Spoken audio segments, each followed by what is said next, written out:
রাজ্যে মূর্তিমান আতঙ্ক হয়ে উঠেছে প্রতিদিনের একাধিক দুর্ঘটনা। প্রায় প্রতিদিনই দুর্ঘটনার হতাহতের সংখ্যা প্রচুর। এবার দুর্ঘটনা নিয়ে উদ্বিগ্ন সুপ্রিম কোর্ট রাজ্যের কাছেও রিপোর্ট তলব করল। দুর্ঘটনা রাজ্যের মানুষের কাছে রীতিমতো মূর্তিমান আতঙ্ক হয়ে উঠেছে। এমন একটা দিন বাদ যাচ্ছে না যেদিন দুর্ঘটনা হচ্ছে না। দুর্ঘটনায় হতাহতের সংখ্যাও প্রচুর। যানবাহনের গতি নিয়ন্ত্রণ না করতে পারার কারণে এই ধরনের দুর্ঘটনাগুলো ঘটছে। পাশাপাশি বেপরোয়া নব্য যুবকদের গতির পিঠে সওয়ারি হওয়ার প্রবণতাও এবং তাদের অনিয়ন্ত্রিত গতির কারণেই দুর্ঘটনা ঘটছে এমনটা পর্যবেক্ষণে উঠে এসেছে। তাছাড়া অবৈজ্ঞানিকভাবে ট্রাফিক ব্যবস্থা পরিচালনার কারণেও ঘটছে দুর্ঘটনা। পাশাপাশি দুর্ঘটনা প্রতিরোধ করতে যে ধরনের নজরদারি ট্রাফিক দপ্তর তরফ থেকে নেওয়া প্রয়োজন, সেই দায়িত্ব ট্রাফিক দপ্তর থেকে সঠিকভাবে পালন করা হচ্ছে না। মূল শহরগুলোতে যানজট নিয়ন্ত্রণ না করার কারণেও পথ চলতি মানুষরা দুর্ঘটনার কবলে পড়ছে। সঠিক নীতি নির্দেশমালা তৈরি না করতে পারলে আগরতলা শহর সহ গোটা রাজ্যেই দুর্ঘটনার হতাহতের সংখ্যা দিন দিন বাড়বে, তা নতুন করে বলার অপেক্ষা রাখে না। তাই আগরতলা শহরে একটি সুশৃঙ্খল ট্রাফিক ব্যবস্থা গড়ে তোলার দাবি উঠেছে। যদিও এই দাবি বহুদিনের, কিন্তু প্রশাসনের তরফ থেকে এই ধরনের ব্যবস্থা তৈরি করার উদ্যোগ এখনো পর্যন্ত পরিলক্ষিত হয়নি। সামনে আসছে ট্রাফিক সপ্তাহ, ঘটা করে সড়ক সুরক্ষা সপ্তাহ পালন করা হবে লক্ষ লক্ষ টাকা খরচ করে। কিন্তু রাজ্যে আদৌ ট্রাফিক ব্যবস্থা পরিবর্তিত হবে কিনা কিংবা দুর্ঘটনা কমবে কিনা তা কিন্তু গ্যারান্টি দিয়ে বলা যাচ্ছে না। তবে গোটা দেশেই দুর্ঘটনার প্রবণতা বেড়ে যাওয়ায় সুপ্রিম কোর্টও উদ্বিগ্ন।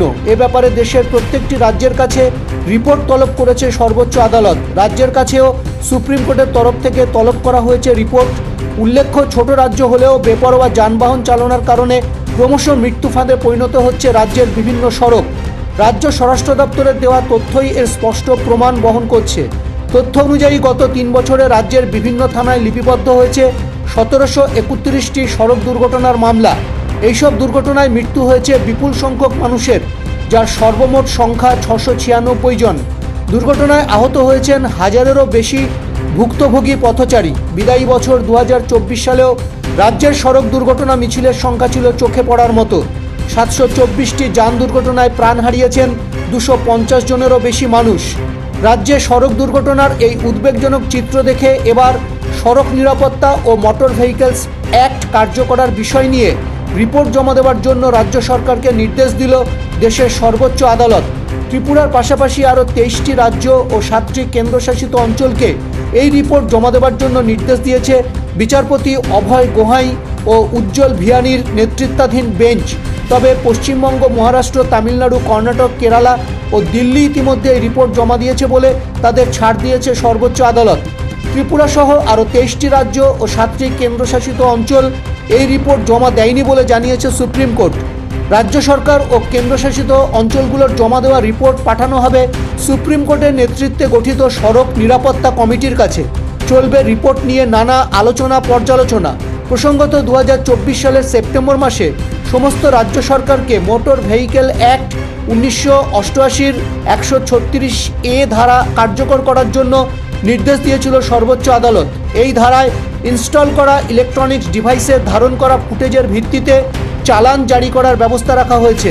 জানা গেছে, আগামী 25শে মার্চ সুপ্রিম কোর্ট গঠিত সড়ক নিরাপত্তা কমিটির কাছে পর্যালোচনার জন্য পাঠানো হবে রাজ্য সরকার ও কেন্দ্রশাসিত অঞ্চলগুলোর জমা করা রিপোর্ট। তারপর অপারেশনাল প্রস্তুতি নিয়ে সংশ্লিষ্ট বিষয়ে নতুন দিশা নির্দেশ দিতে পারে সুপ্রিম কোর্ট গঠিত সড়ক নিরাপত্তা কমিটি। প্রসঙ্গত, রাজ্যে সড়ক দুর্ঘটনার মাত্রাতিরিক্ত হারকে কম করার জন্য জেলাভিত্তিক 24 ঘন্টার হাইওয়ে টহলের ব্যবস্থা করেছে রাজ্য প্রশাসন। কিন্তু তারপরেও প্রতিদিন রাজ্যের নানা সড়কে লেগে আছে দুর্ঘটনা মিছিল।